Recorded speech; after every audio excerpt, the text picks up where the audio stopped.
Entonces, la angustia también tenemos que aprender que la podemos modular, organizar y quitar. Pero si la hacemos consciente, vamos a ver cuáles son los mecanismos de defensa más adecuados. Pero cuando no la hacemos consciente, entran todos estos. Miren, ustedes van viendo cuáles son los que más usan. Porque con los pacientes no les podemos decir, a ver, ¿y qué mecanismo de defensa utilizas? No, pero sí podemos ir en su narración, en su discurso, en la manera como se expresa, nosotros vamos descubriendo cuáles son los mecanismos que usa. Y veamos si en nosotros mismos podemos identificar alguno de estos. El primero sería la proyección.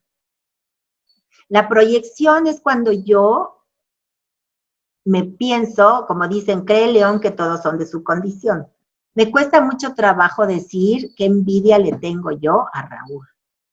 Sino más bien lo que yo digo, mira al Raulito qué envidioso me resultó. Y lo que pasa es que yo no puedo ver que la que es envidiosa soy yo. Porque no me gusta escuchar de que acaban de ascenderlo en el puesto de donde está trabajando. Entonces yo estoy proyectando en él lo que en realidad yo estoy sintiendo. ¿Ok? Es muy común entre hermanos que yo digo, sí, lo que pasa es que mira, él que le está yendo tan bien y sin embargo, en realidad pues ni que fuera para tanto, ¿no?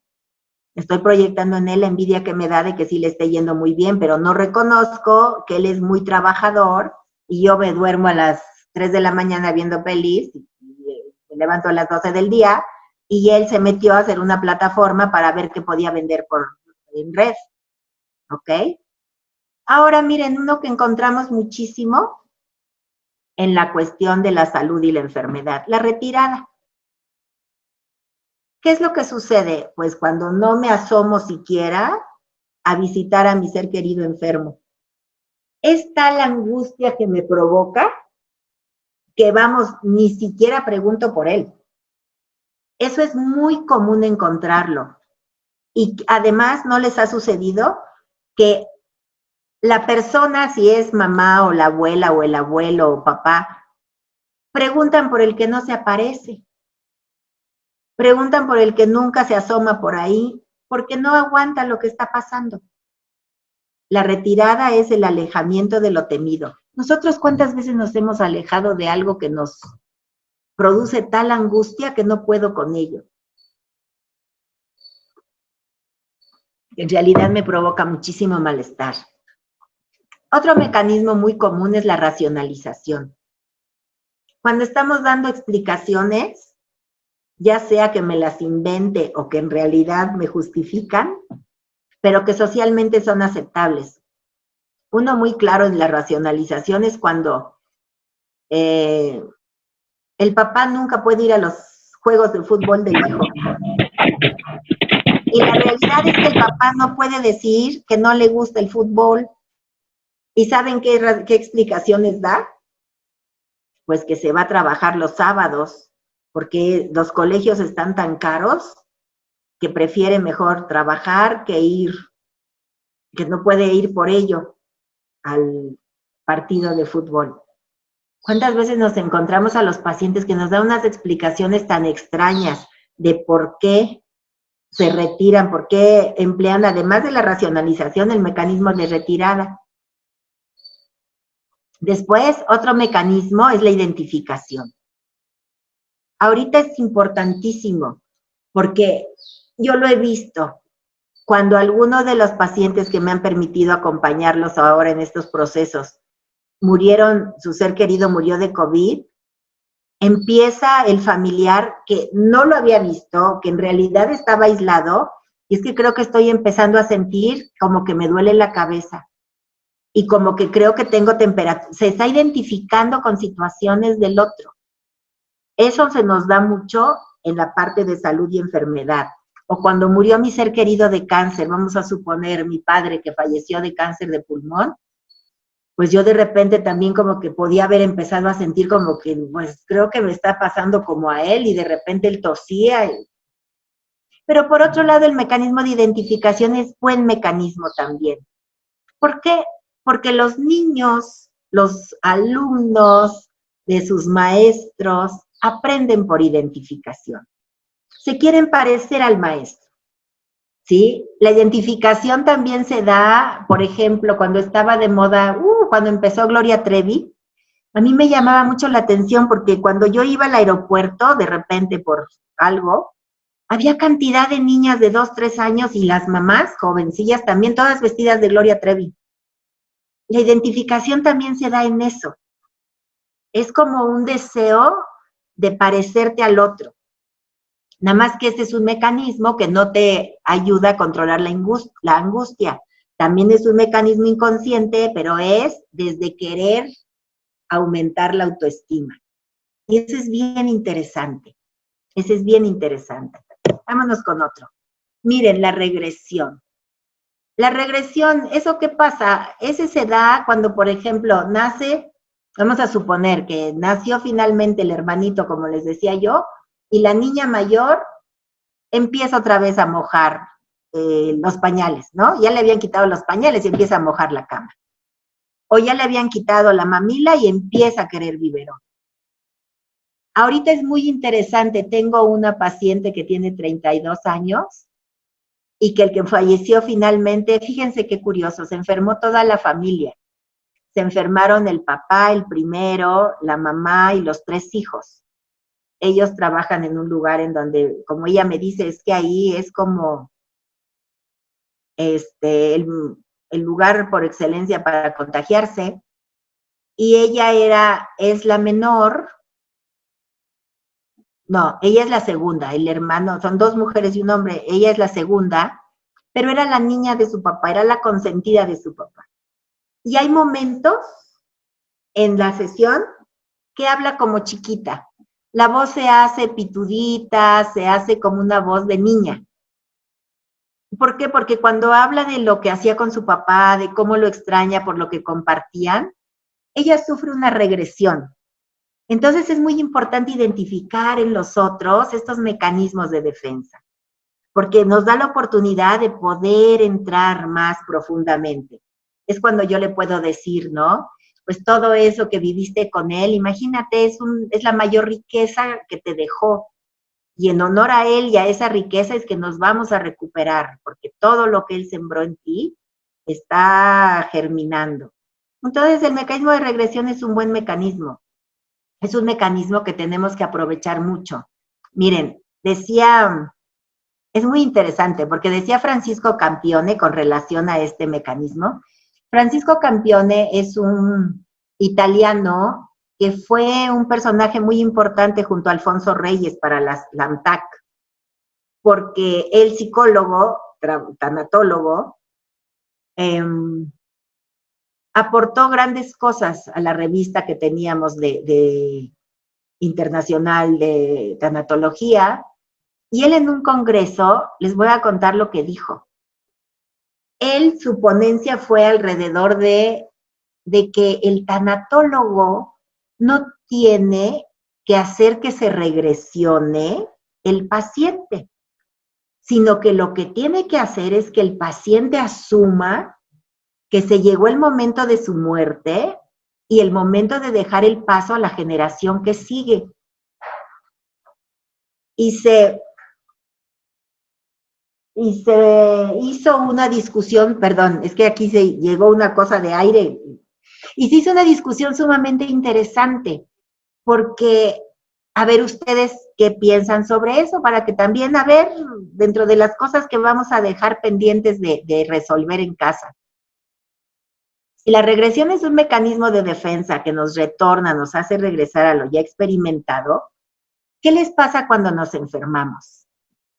Cuando tienen un catarrito de esos que la abuela no les ponía vaporrub en el pechito, la abuela no les daba un tecito caliente.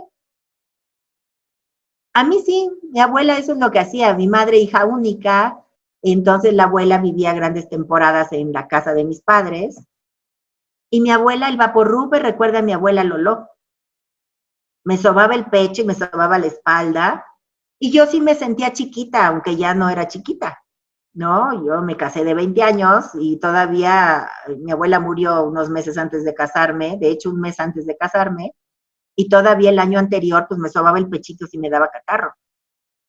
Y entonces decía Campione, en realidad no se vale aprovechar o propiciar que el paciente se regresione. El paciente tiene que actuar como adulto. Pero lo que yo considero es que yo nunca dejé de actuar como adulta, pero cómo me gustaba que me arrullaran como cuando era chiquita. Entonces yo creo que la regresión es una oportunidad que nos da el paciente, si realmente lo está viviendo de esa manera, para que por ahí podamos ver lo que su historia sembró a su favor y lo podamos fortalecer en el presente. La regresión como un mecanismo de defensa muy importante. Y también cuando mueren papá y mamá, la orfandad es muy gruesa. Cuando mueren ellos nos sentimos chiquitos e indefensos. Y cuando hablemos después de el reto que implica la longevidad y la vejez de nuestros seres queridos, cuando ya tienen un deterioro cognitivo importante, vivimos una orfandad simbólica. Y claro que nos regresionamos y claro que no nos encontramos porque no entendemos que esa mamá o ese papá con deterioro cognitivo son unos personajes diferentes. Entonces, este mecanismo de defensa da para muchos temas, para que lo piensen, para que lo... ¿Y ustedes cuándo se han regresionado? Nos regresionamos también, ¿saben cuándo? Cuando nos juntamos con las amigas de prepa y nos ponemos a platicar de lo que hacíamos y nos volvemos a sentir como de prepa. Eso es una regresión, no está mal, ¿ok? Y bueno, la sustitución. Cambiar A por A entrecomillada. Pues sí, a veces no puedo obtener una cosa, pero puedo obtener otra. Y de eso se trata. Creo que quienes tienen un yo suficientemente estructurado han logrado muchas sustituciones en este encierro, porque lo que estábamos acostumbrados no lo tenemos ahora. Hasta la manera de conseguir los alimentos. Había una paciente que me decía, es terrible porque no me traen lo que yo quiero realmente, no, tengo yo que ir a escoger. Pues hay que ver cómo le hacemos porque necesitamos más flexibilidad o el mecanismo de defensa, lo que entra para calmar la angustia. Luego la compensación. Miren, la compensación es clásico el ejemplo, que si el chico en la escuela es muy feo, para no experimentar un sentimiento de inferioridad, es muy listo en matemáticas y a todas las niñas les presta la tarea. Pero es un chico poco agraciado, es un ejemplo como un poco cruel, pero muy claro. Entonces, eso que sucede. Y después, la resistencia. Cuando es resistencia o negativismo, que tiene que ver con la no cooperación del paciente o del familiar, pero generalmente es el paciente el que no coopera, ¿ok? Y se hace muy complicado el trabajo en casa. Vamos a encontrar esa resistencia en nuestros seres queridos adultos con toda la dificultad que eso implica. Después tenemos aquí otros dos. El desplazamiento. Este es muy importante. Y es muy importante porque es cuando generalizamos. Y entonces decimos, ¿no? Es que hay, que por ejemplo, ay, pues qué tal cuando salimos de una decepción amorosa y decimos, todos los hombres son iguales, ¿sí? ¿Y qué es lo que yo hago? Que generalizo y digo que todos son iguales y que todos están cortados por la misma tijera. Pero ese desplazamiento también está relacionado con los trastornos de ansiedad, por ejemplo, las fobias. Uy, sería interesantísimo poder platicar, porque en la fobia en realidad yo le tengo terror, yo le tengo fobia, un miedo incontrolable e irracional, y así lo reconozco, a lo mejor a las lombrices. Pero yo he desplazado hacia las lombrices el temor que tengo a alguna otra situación o a alguna otra persona, ¿ok? Ahora, como último mecanismo de defensa tenemos aquí la formación reactiva, que tiene que ver con los sentimientos opuestos a los que en realidad experimento, porque los que experimento no son aceptables. ¿Qué les puedo contar? Cuando las mamás son sobreprotectoras, es un ejemplo clásico de formación reactiva. ¿Eso qué quiere decir? Que a mí este hijito me cae muy mal y me cuesta mucho trabajo. Pero es muy difícil que yo lo pueda reconocer, porque ¿qué dice la sociedad mexicana? Que las mamás mexicanas tenemos que ser cabecitas blancas y encantadoras. Pero pues es que no podemos hablar libremente de que hay hijos que nos cuestan mucho trabajo, y hay hijos con los que no tenemos afinidad. Y entonces lo convertimos en una formación reactiva. Si ustedes cuando visiten pacientes, ahora que ya podamos hacer las cosas de una forma diferente en algún momento, fíjense, es muy importante observar el tipo de vinculación establecida entre el paciente y su cuidador primario cuando este es familiar, porque en general cuando son servicios contratados más les vale ser como deben de ser. Pero cuando es de un familiar hay que ver si son obsesivos, se conoce como amor reactivo, que no los dejas ni respirar, no los dejas ni siquiera poder opinar de cómo se sienten. Esas son señales de que algo por ahí no funciona de forma adecuada. Entonces son los mecanismos de defensa más importantes, que los encontramos con más frecuencia. Miren, nos faltan aquí otros 3. La represión, claro, la represión. Ese es el clásico, es el primero que Freud mencionó, porque si reprimimos mucho, nos vamos poniendo, la represión es la madre de la neurosis. La represión es la que hace que estemos completamente sacados de onda con lo que sucede. Y es como si yo pensara, si no lo conozco, no existe. Si no lo conozco, no me hiere. Entonces, imagínense qué importante. Imagínense qué importante el mecanismo de represión. Y vamos a ver, después viene la idealización. La idealización tiene que ver con la autoestima. Es la distorsión de uno mismo o del otro. Muchas veces yo tengo una gran idealización de mí misma y creo que soy capaz de muchas más cosas de las que en realidad soy. Está relacionado directamente con el narcisismo, ¿ok? Eso es bien importante. Cuando tengo pacientes que hablan muchísimo de lo buenos que son, de lo maravillosos que son, ahí yo tengo un mecanismo de defensa que en realidad, ¿qué angustia está tapando? O muchas veces idealizo tal vez a la persona con la que empiezo a salir y solamente yo le veo las características maravillosas que pareciera para mí tener. Y en realidad es una distorsión, pero una distorsión del otro, de lo que el otro es. Pero yo necesito poder hablar de que es una persona increíble para subir mi autoestima. ¿Soy clara? Entonces la idealización, muchas veces si mi padre muere y yo lo tenía idealizado como el mejor papá, pues nunca voy a encontrar un novio que se le acerque, siempre los voy a comparar con papá. No, mi papá, además de que trabajaba, tocaba la guitarra, era muy caballeroso, no va a encontrar quien le dé el ancho. Y finalmente la negación. La negación cuando estudiamos, ¿no?, el proceso del morir y el proceso de duelo, es uno de los primeros mecanismos de defensa que empleamos, porque rechazo la realidad dolorosa, la que me presenta el mundo exterior. No quiero oír razones. Cuando muere mi padre, poco antes, ¿no?, como 6 meses antes de su muerte, él entró al Instituto Nacional de Cardiología, de Cancerología, perdón, al INCAN, aquí en la Ciudad de México. Y bueno, los estudios que le iban haciendo en realidad, estuvo ahí 6 meses y finalmente falleció. No nos fue tan bien porque no hubo mucho que hacer. Y a mi hermana y yo le explicábamos a mi mamá. Mi padre lo entendía perfectamente. él tenía un don para un yo muy bien estructurado, una gran fe en Dios. Entonces él decía, bueno, pues entonces, ¿qué es lo que sigue? Me decía, Angelina, ¿qué es lo que sigue?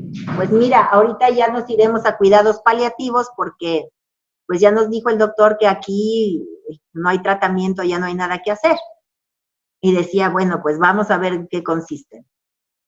Y él decía con una claridad, es que por favor nada más no vayan a caer en la tentación de llevarme a un hospital. ¿Sí? Y cuando ya nos dijo el doctor en la última sesión a la que fuimos, ahí en el INCAN, el doctor me dijo, mira, si fuera mi padre, Angelina, yo haría lo que tú estás haciendo. Yo lo llevaría a casa. Pero que sepas que si en un momento dado ustedes quieren traerlo aquí, aquí está el instituto para recibirlos. Y bueno, mi padre al final falleció con toda claridad de mente, de corazón, de su gran deseo de reunirse con el Padre, con una fe inquebrantable, y mi madre mantenía la negación. Mi madre decía, vas a ver, yo he rezado mucho, se va a aliviar. Era un yo que no tenía un manejo adecuado de la realidad.